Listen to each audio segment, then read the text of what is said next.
President Ferdinand R. Marcos Jr., my fellow workers in government, good morning.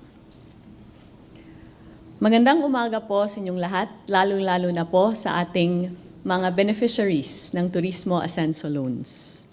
I'm honored to welcome you all to this defining moment for Philippine tourism.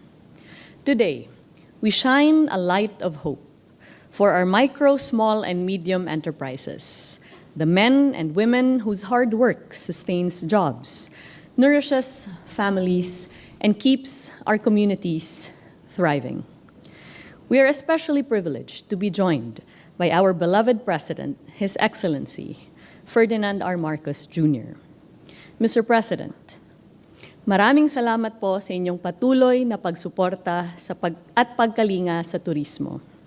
Daghang salamat sa imong kanunay nga pagpanalipod ug pagpalig-on sa turismo. Under your vision for a bagong Pilipinas, our people are assured that government is not distant, but present, ready to respond, to empower, and to serve. I also extend my heartfelt appreciation to Secretary Chris Roque and to SB Corp President Robert Bastillo. In line with our President's directive to uplift MSMEs, and through your partnership with the Department of Tourism, we now offer our MSMEs not only recognition for their vital role, but real, tangible support to recover, to expand, and to thrive. The Turismo Asenso loans affirm that progress belongs to all Filipinos in tourism, whether in crafts, food, transport, accommodations, wellness, guiding, or various other enterprises.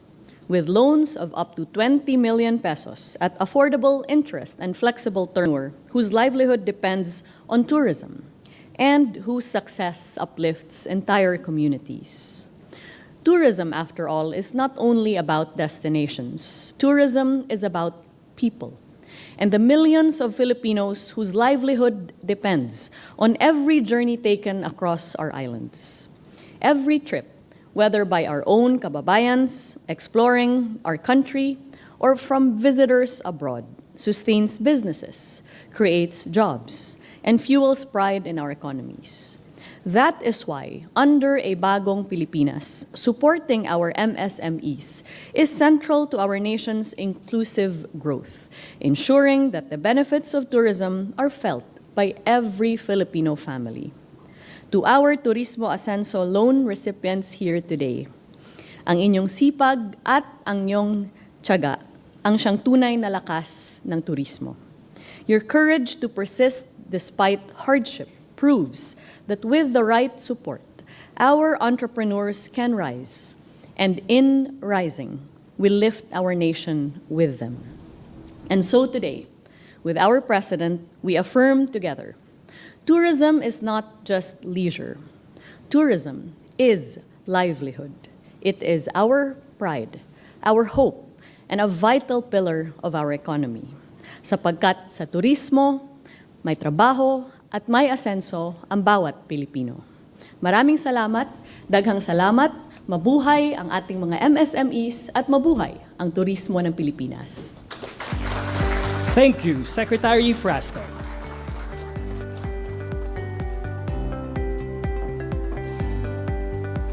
To give us her message and overview of the loans, may we call on Trade and Industry Secretary Cristina Aldeguer Roque.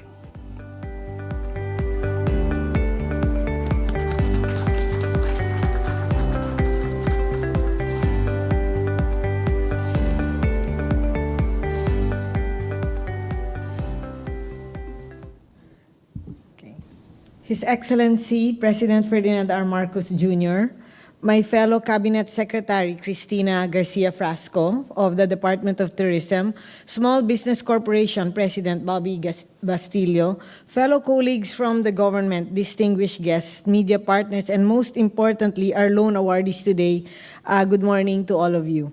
Today's launch of the Turismo Asenso Loan Program, or TALP, sends a clear message that the Marcos Jr.'s administration is here to get things done, especially for the MSMEs. We have different loans given by the SB Corp, and one of them is the Turismo Asenso Program. Let's take advantage of the loans that's given. It's very easy now to take a loan. You just need to go to sbcorp.gov.ph, and in 1 week, you can get your loan. 1 year, no payment of principal and interest, and no collateral for 10,000 all the way to 10 million. So let's take advantage of this. When the DOT and DTI signed our memorandum of agreement last April, we agreed on one urgent priority: financing for tourism. We realized that for tourism, we really need to grow tourism as this is a driver of trade. So definitely, we must get things done. Utos ng ating Pangulo is to make sure that we get the MSME loans done to all the MSMEs that need it to uplift their businesses. Through the Turismo Asenso Loan Program, we are addressing the gap with concrete and accessible and affordable loan packages for micro-enterprises, for first-time borrowers, and of course for the loyal SB Corporation borrowers. These amounts do not just buy equipment or facilities, they buy unforgettable stories for our travelers. A bed and breakfast inn in Batangas can finally add more rooms. A diving shop in Palawan can invest in safer equipment. A souvenir maker in Laguna can upgrade production. So let's take advantage of this loan given by SB Corp. There's enough funds for everyone. So again, go to sbcorp.gov.ph, and definitely they'll make sure that you get your loan.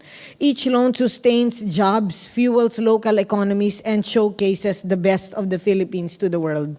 At the Department of Trade and Industry, SB Corp, together, our role is to ensure that this support is timely, affordable, and responsive. We are not just here to extend credit, we are investing in our people, our culture, and our communities. We are building a tourism industry that creates not only responsible visitors, but also uplifts the lives of those who take part in this activity. To our beloved MSMEs here today, you are our partners in nation building. With your creativity, hard work, and passion, we can ensure that every visitor who comes to the Philippines brings home not only memories of our beaches and mountains, but also of Filipino excellence and hospitality. On behalf of the Department of Trade and Industry, SB Corporation, I thank our partners from the DOT and most of all, our entrepreneurs. The success of TALP lies in your hands. Let us continue to use our cultural capital to connect and to create unforgettable experiences for our tourists so they definitely come back to the Philippines. Together, let us make our tourism industry stronger, more competitive, and truly inclusive. Maraming salamat at mabuhay ang bagong Pilipinas. Thank you. Thank you, Secretary Roque. At this point, we shall now proceed with the ceremonial awarding of loans under the Turismo Asenso. May we request the President to kindly lead the awarding. Likewise, we request the Secretaries to please assist the President.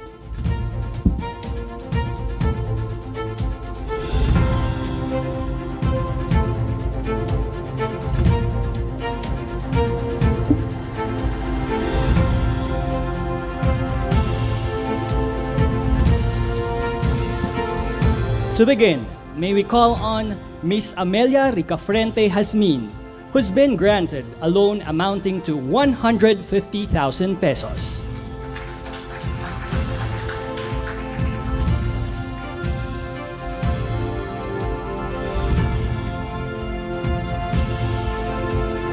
Next, Ms. Arisa Joy Baroga Irabagon, who's been granted a loan amounting to 200,000 pesos.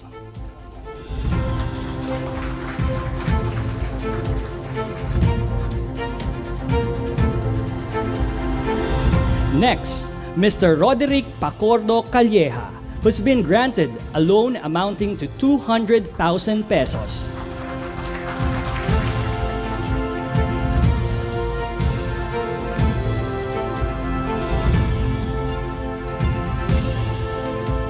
Next, Ms. Julieta Montague Robles, who's been granted a loan amounting to 300,000 pesos.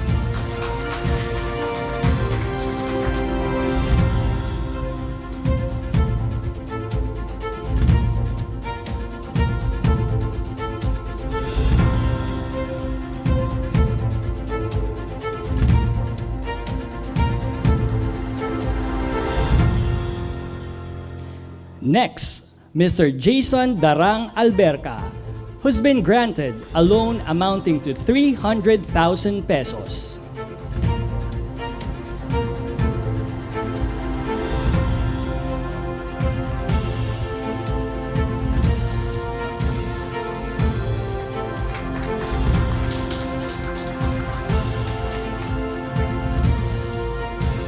Next is Miss Marilyn Calderon Ceredon, who's been granted a loan amounting to 450,000 pesos.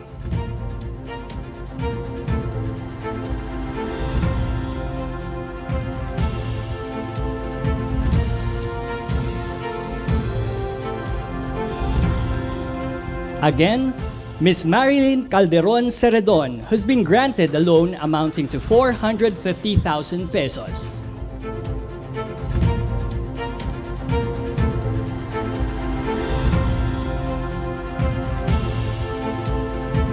Next, Miss Criselda San Juan Joseph, who's been granted a loan amounting to 450,000 pesos.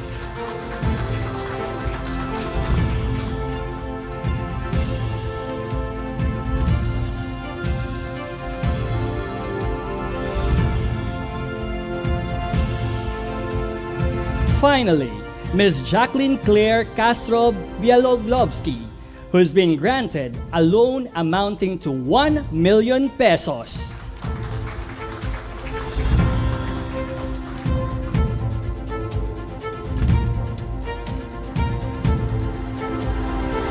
Congratulations to all the recipients of the Turismo Asenso Loan Program. And thank you, Mr. President.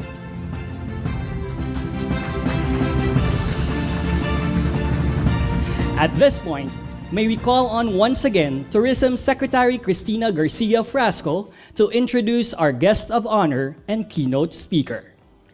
Ladies and gentlemen, the President of the Republic of the Philippines, His Excellency Ferdinand R. Marcos Jr. Maraming salamat sa ating Tourism Secretary, Secretary Cristina Frasco, sa iyong pagpakilala. Magsiupo po tayo. Ang ating butihing Trade and Industry Secretary, Secretary Chris Roque, ang Small Business Corporation President and CEO Robert Bastillo. Siyempre, pinakamahalaga rito yung mga nakatanggap ng Turismo Asenso Loan Program. Kayong pinakamahalaga dahil kayong nangunguna dito sa programang ito. Kaya sa magiging halimbawa ng inyong gagawin dito sa programa natin na Asenso Loan, ay malalaman, magkakalat yan sa lahat ng iba't ibang MSMEs sa turismo. At para malaman nila na may ganitong klaseng programa, at pag naging successful, mas lalo pang madadagdagan yan. Dahil siyempre, we always, as they say, we always invest in success. My fellow workers in government, ladies and gentlemen, magandang umaga sa inyo lahat. Isa na ang turismo sa mga haligi ng ating ekonomiya. Nagdadala ito ng kabuhayan at pag-unlad sa libo-libong maliliit na negosyo saan man nasulok ng ating bansa. Sa bawat welcome at mabuhay na sinasambit ng tour guide, sa bawat lutong bahay, sa karinderya, sa bawat serbisyong may ngiti, nariyan kayo. Ang ating mga lokal na negosyante sa turismo. Kayo ang bumubuhay sa industriya ng turismo at tumutulong sa paglago ng ating mga komunidad. Kaya naman, patuloy ang pamahalaan sa pagsulong ng mga programang sumusuporta sa inyo. Isa na rito ang Turismo Asenso Loan Program na bunga ng pagtutulungan ng Department of Tourism at Department of Trade and Industry, katuwang ang Small Business Corporations. Layunin ng programang ito na gawing mas abot kamay ang puhunan para sa mga MSME sa turismo. Ngayong araw, ipinagkaloob natin ang loan packages sa 9 na tourism-related MSMEs mula sa NCR at saka sa Region 4A. Sa pamamagitan ng mga loan na ito, matutulungan natin ang ating mga MSMEs na sila ay mapalago ang inyong mga negosyo. Mapahusay ang kalidad ng serbisyo upang maipakita ang tatak ng ating ipinagmamalaki na Filipino hospitality. Higit sa lahat, makakapagbigay ng mas magandang kinabukasan para sa inyong pamilya at komunidad. Kaya patuloy ang pamahalaan sa pagpapatupad ng mga programang nagbibigay ng oportunidad sa ating mga MSMEs. Ang ilan sa mga ito ay negosyo centers, go local, tourist rest areas, mga trade fair na tumutulong sa promosyon ng ating mga lokal na produkto. Layunin ng mga ito na gawing simple, abot kaya at epektibo ang paghahatid ng serbisyo at pagbebenta ng produkto. Kaya naman, sa DOT, DTI at SBC Corp, tiyakin ninyong abot ng Turismong Asenso Loan Program at iba pang tulong sa buong panig ng bansa. Palawakin pa ang impormasyon ukol dito, gawing simple ang proseso, at tiyakin na maraming MSMEs ang makikinabang, lalo na ang mga nasa malalayong lugar. Sa ating mga tourism workers at stakeholders, mula lungsod hanggang malalayong isla, kayo ang dahilan kung bakit pinapalakas natin ang suporta para sa mga maliliit na negosyo sa turismo. At sa mga lokal na komunidad, sa industriya ng sining, sa mga hospitality providers, saludo naman kami sa inyong lahat. Dahil sa inyo, mas lumalalim ang paghanga at pagkakilala ng mga turista sa mga ipinagmamalaki natin dito sa Pilipinas. Ngayon, mas pinipili na ng mga turista ang mga aktibidad na mas makabuluhan, mga karanasan mas malapit sa lokal na kultura at pamumuhay. What they call this is experiential tourism. Hindi lang maaari nakaupo lang sa beach at nagpapaaraw o basta kumakain lang na kumakain at nagiinuman lang. Kailangan meron silang pinupuntahan, may makita silang bagong kultura, meron silang makitang lugar na hindi nila nakikita sa ibang lugar. At pero para sa atin, mga Pilipino, ang pinakamahalaga na maramdaman nila at maranasan nila ang hospitality ng Pilipino. Alam naman natin yan ang pinagmamalaki natin sa lahat. At siguro baka magtampo sa akin ang mga kaibigan kong dayuhan, pero sa palagay ko tayo lang mga Pinoy ang may ganyan. Babiyahe ang pamilya sa mga hindi pa nila napupuntahan. Titikman ang mga pagkain kilala sa lugar at maglilibot sa mga bayan at lokal na merkado. Sa ganitong mga paglalakbay, mas nauunawaan at mas hinahangaan ng mga turista ang kwento ng bawat lugar. May kahulugan ang bawat koneksyon sa mga taong nakakasalamuha, sa mga pagkain bago sa kanilang panlasa at sa mga tanawing bihira nilang masilayan. Kaya sama-sama natin ipagmalaki ang ganda ng Pilipinas, hindi lamang sa ating tanawin, kung hindi higit sa lahat sa talento, sipag at galing ng bawat Pilipino. Maraming salamat at mabuhay sa ating mga MSMEs, mabuhay ang bagong Pilipinas. Magandang umaga po sa inyo lahat. Thank you, Mr. President. At this point, may we request the President to kindly grant us a photo opportunity. First, may we call on stage the Turismo Asenso loan recipients.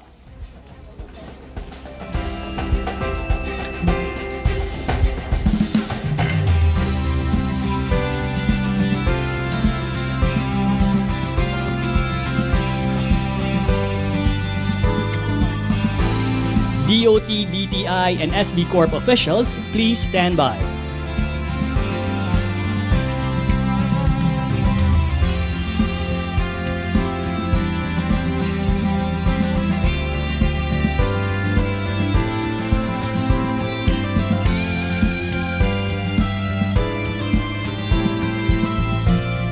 Thank you. Please exit to your left. DOT, DTI, and SB Corp officials, you may now proceed on stage.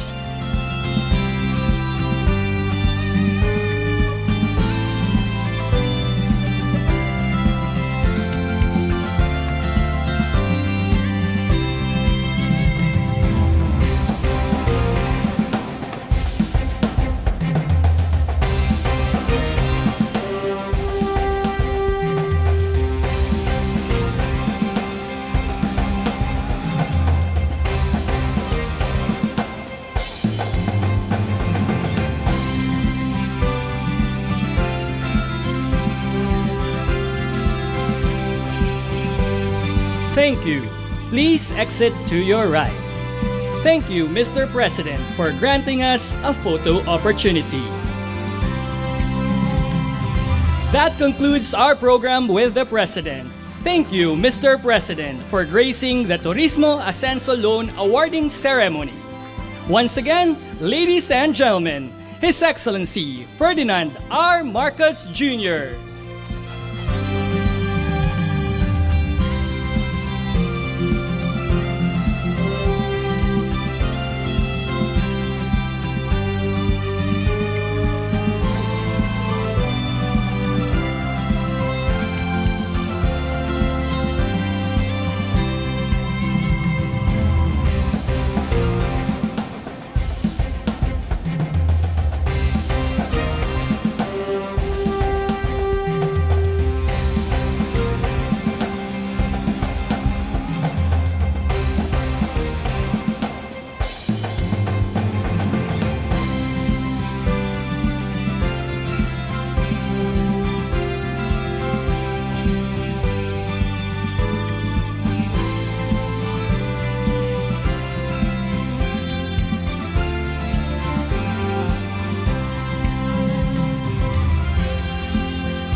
Once again, ladies and gentlemen, His Excellency Ferdinand R. Marcos Jr.